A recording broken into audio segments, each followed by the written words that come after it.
Hey trappers, Dale Billingsley here, Billingsley Brand Lures. So guys, before we get too far into this, I sure want to stop a minute and thank each and every one of you for tuning into my videos, tuning into my channels, and all of you that have subscribed and liked the videos. Man, I greatly appreciate it so much. So today what I want to talk to you about is what you need to try to look at, what you need to try to look for when you're going on an out-of-state venture, okay? I've covered this a little bit in a past video, but I think we can go further in depth with it and maybe clear some things up a little bit, I hope, and maybe give you some things to think about, as well as possibly answer some questions you might have. Now, I've had the privilege of being able to trap in 7 different states now. That's been, most of them have been amazing experiences. I've had some real humdingers, and I've had some real busts too.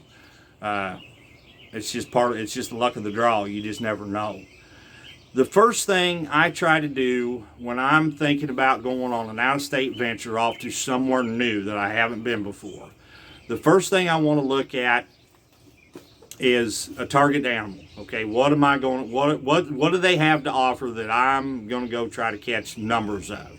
Because that's the biggest thing. If you're on a vacation line, numbers may not mean anything to you, okay? I do this for a living in the wintertime and in the fall, so I have to catch numbers in order to pay the bills at home. Bottom line, it has to happen that way. So I try to look for what is the number one species in that area, okay? Then I try to look for the problem areas that they're having with this species, and the way you go about that, or the way I go about it. Now, like I said, you might have different experience. This is just the way I go about things. The first thing I do is get on the phone and I call their state game and fish department.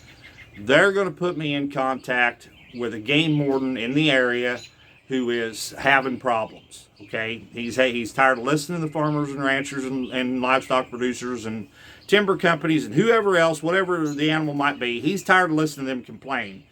So they're going to put you in contact with him.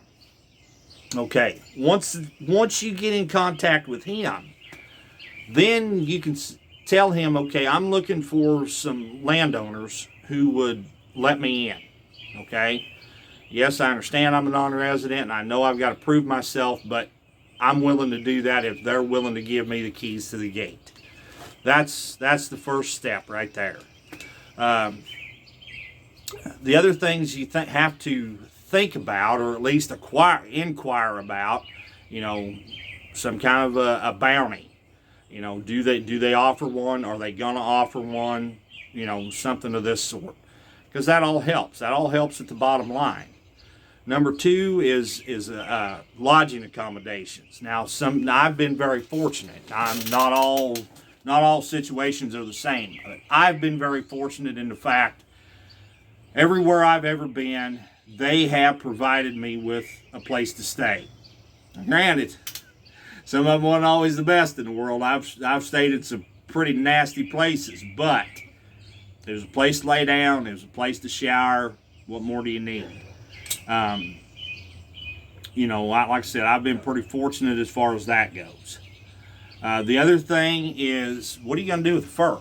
That's the big thing. Are you going to go ahead and skin it and scrape and stretch it all while you're there? Are you going to skin it, scrape it all there, and then freeze it? Are you going to dump it at the buyer every day or every other day? Those are things you have to think about. How you're going to handle that situation. How you're going to handle that fur. Now, where I go in Arkansas, I've got access to a walk-in freezer. Makes it pretty nice.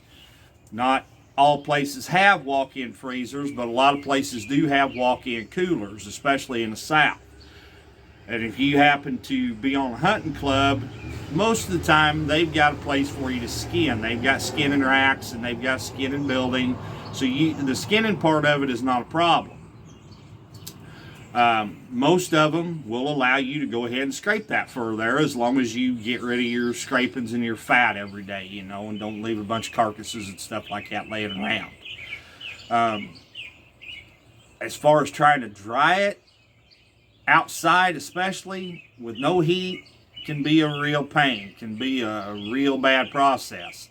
The best thing to do is go to town and get you some borax, and borax is your friend. Borax will help pull the moisture out of that hide, and it will also set that hair up so that it doesn't slip on you. So there's a little tip for you right there. The other thing is, like I said, you can, if you can find a local buyer, you could always dump every day, or every other day whenever you can meet him. That's what we did last year. That's what Mike and I did down in Louisiana last year. We just met a buyer every other day and just dumped it. So those are some things, and then if you're going to freeze it, if they don't have a freezer available to you, then you're going to have to haul freezers with you, and that can be a nightmare in itself, trying to load freezers on a truck or on a trailer. And did you bring enough freezers? What's the catch going to be? You don't know. Nobody knows until it's until everything's all done and over with. So those are some things you need to be thinking about. The other things are access as far as to ground. Generally speaking, the places that I've been, now granted, my experience is mostly in the South, and word of mouth travels fast. If Charlie Brown's got a trapper on him and he's doing a great job, Joe Blow down the road here is going to sit up and take notice, and he's going, well, by golly, I want a trapper too. They're kind of like drunks at a party. Once one of them jumps in the pool, the rest of them's going to follow. So those are the ground thing will kindly take care of itself as you go along. And then again, it may not. You may end up in on some public ground, and I've caught a lot of fur off of public ground at different times in different places. There's nothing wrong with it. The other thing is, the time of year you go. Are you going to have Tippy Toe around deer? Hello, Timber. Sorry, guys, bump tripod. Are you going to have to Tippy Toe around deer hunters and duck hunters and those kind of things, So, and by all means, whatever that landowner says, that's what goes. No matter what, that's what goes. He's allowing you access to his ground. Granted, you're there doing him a favor, but he's also doing you a favor too by getting you lined up with all this stuff that you're asking for. Whatever he says goes. We've got some places in South Louisiana we trapped last year that we couldn't set foot on the place until noon because they had at least out to duck hunters until then. Once noon hit, we had free run of the place, but that only gives you about 4.5, 5 hours in the afternoon, and that's it. You're done, because it gets dark on you. So those are some things you need to be thinking about. Going out of state, that's everybody's dream, but it's not for everybody. There's just some folks that just can't do it just because of the stipulations that are put on you sometimes. So anyway, guys, I kind of hope that's, it's kind of opened your eyes a little bit, I hope.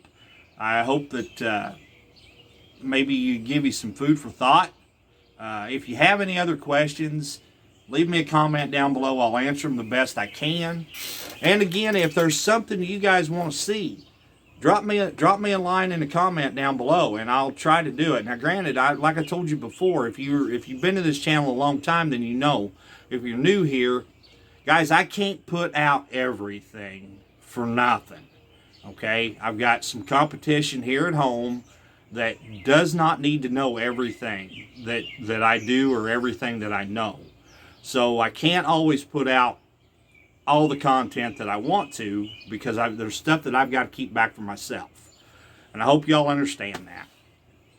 Guys, I appreciate you tuning in and watching.